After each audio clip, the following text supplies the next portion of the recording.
Tumia njia hii kumzuia mtu yoyote ambaye anatumia wifi yako bila kubadilisha password, yani njia ya kumblock, yani blacklist, bila kubadilisha password ya wifi yako, yani unamblock hata kama anajua password yako. Kama wa kwanza, like, share, subscribe.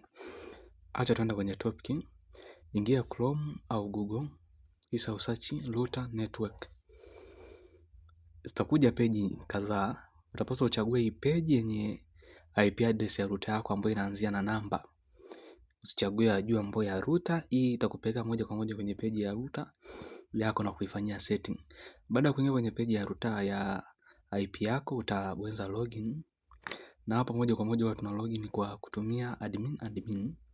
90% ya router zimesajiliwa kwa password na username ya admin. Baada ya kuingia kwenye peji hii, utapaswa kwenda sehemu ya firewall.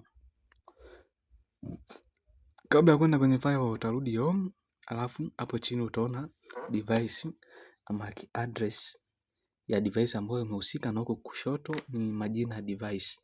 Kwa hiyo utaangalia jina la device ambayo unataka kuiblock, alafu utaenda kwenye MAC address, alafu utakopi MAC ya device husika ambayo unataka uiblock. Utaikopi, alafu utaenda sehemu ya firewall. Hapa ndipo unaweza kumzuia mtu au kumblock mtu ambaye hutaki atumie wifi yako. Baada ya kwenda hapo, utaenda filter rules.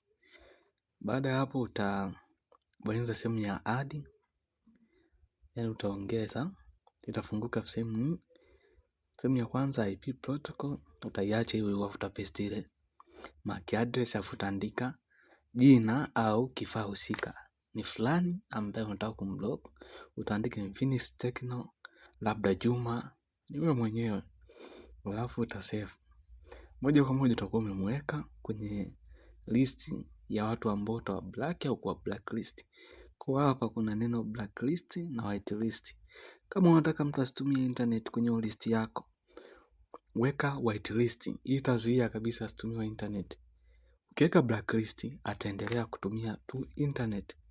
Wewe unatakiwa kufanya, weka whitelist. Ikiwa wahusika wako wengi na moja kwa moja inawa-affect watu zaidi ya mmoja, unaweza kumtoa kwa switch hiyo mode ili asiwe mmoja wa mtu ambaye unataka asipate internet. Unaweza kumtoa kwa turn off hiyo notification bar, na hapa moja kwa moja utakuwa umemtoa kabisa kwenye wifi yako. Kama ni wa kwanza, subscribe, share, pia like. Tukutane wakati ujao.